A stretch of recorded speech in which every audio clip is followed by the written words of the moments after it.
jurusan Pertanian Yogyakarta, semester 7C.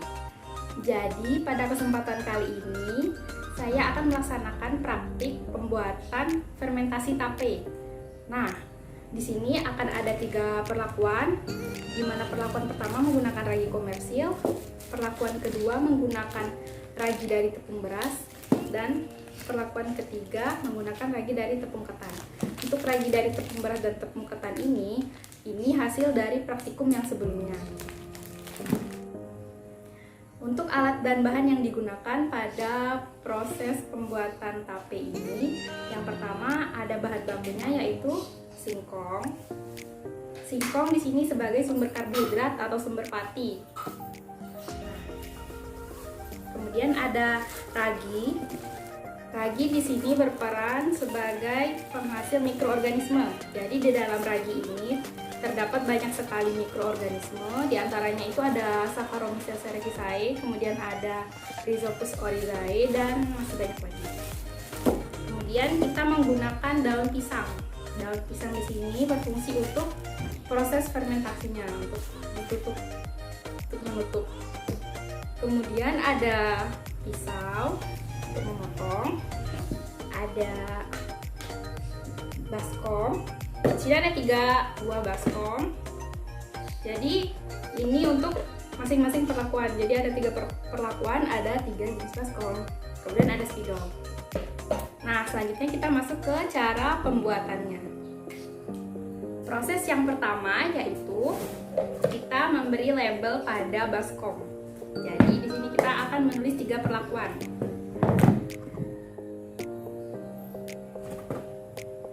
Ada perlakuan A, B, dan C.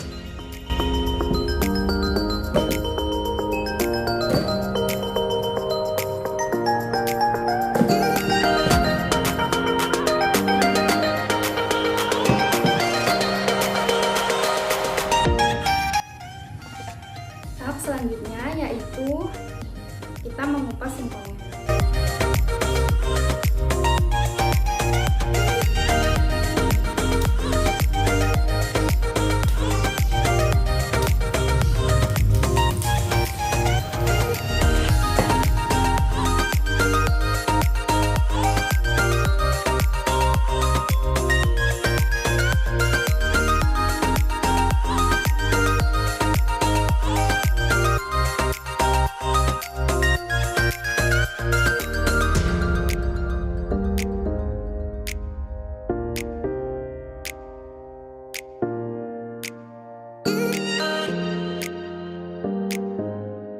Setelah ubi dikupas, kemudian ubi kita potong kecil-kecil.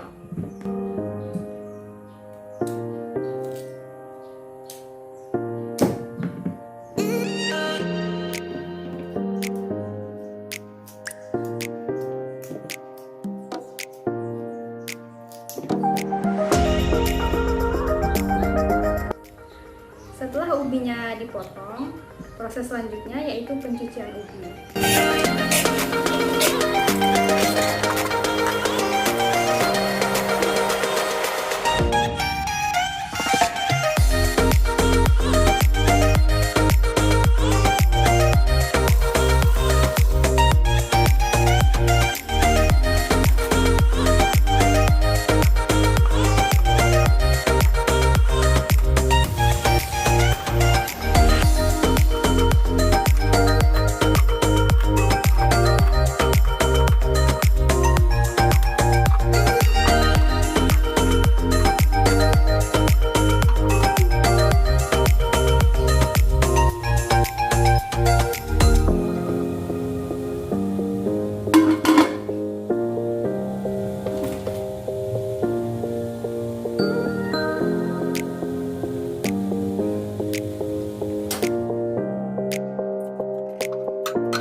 memfermentasikan singkong dengan ragi tape yang sudah kita siapkan.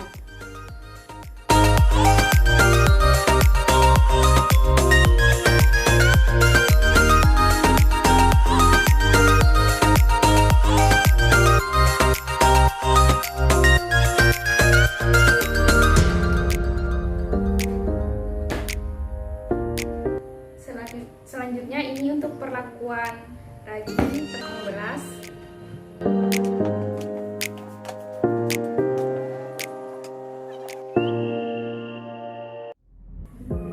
Dan ini untuk ragi tepung ketan.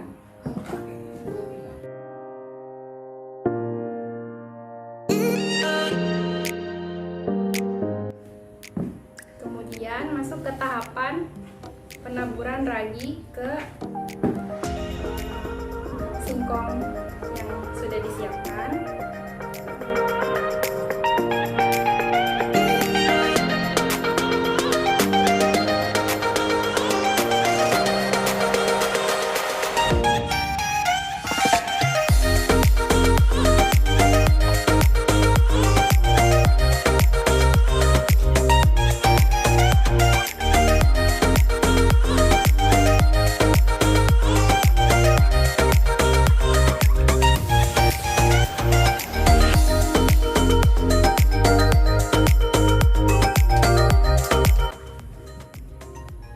Tahap selanjutnya yaitu penutupan dengan menggunakan daun pisang.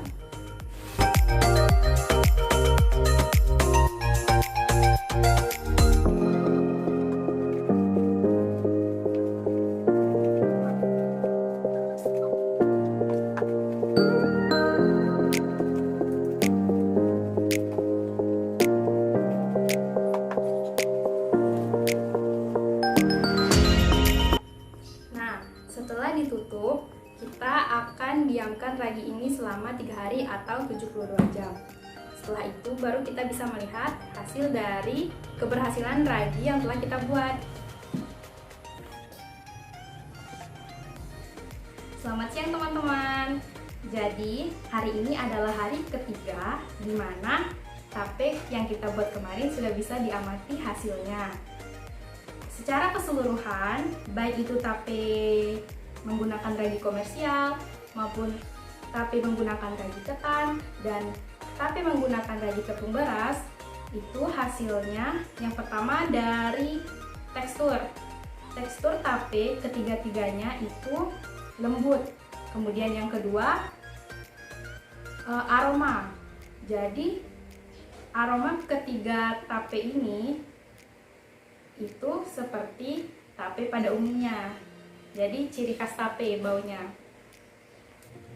Proses fermentasi yang terjadi pada pembuatan tape ini yaitu proses fermentasi secara anaerob atau proses fermentasi yang tidak melibatkan oksigen. Proses fermentasi pada tape ini melibatkan mikroba, dalam hal ini ragi, dan substrat, dalam hal ini singkong yang kita gunakan.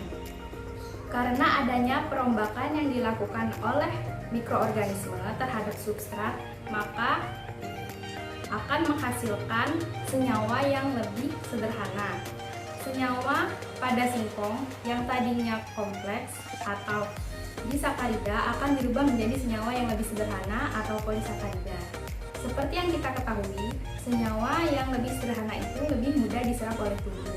Oleh karena itu, apabila kita mengonsumsi tape, itu akan lebih mudah diserap dibandingkan apabila kita mengonsumsi singkong tanpa diolah dalam proses fermentasi. Proses perombakan atau proses fermentasi tersebut akan menghasilkan glukosa yang akan menyebabkan rasa manis pada tape, kemudian akan menghasilkan alkohol dan asam laktat. Oleh karena itu, rasa pada tape ini ada asam-asamnya. Cukup sekian pemaparan video tentang cara pembuatan tape menggunakan ragi komersial dan ragi hasil praktikum oleh kelompok 4 semester 7C. Saya Emilia Listiani mengucapkan terima kasih karena telah menyaksikan video ini dan memohon maaf apabila terdapat kesalahan dalam pemaparan video kali ini. Jangan lupa like, komen, dan subscribe. Terima kasih. Wassalamualaikum warahmatullahi wabarakatuh.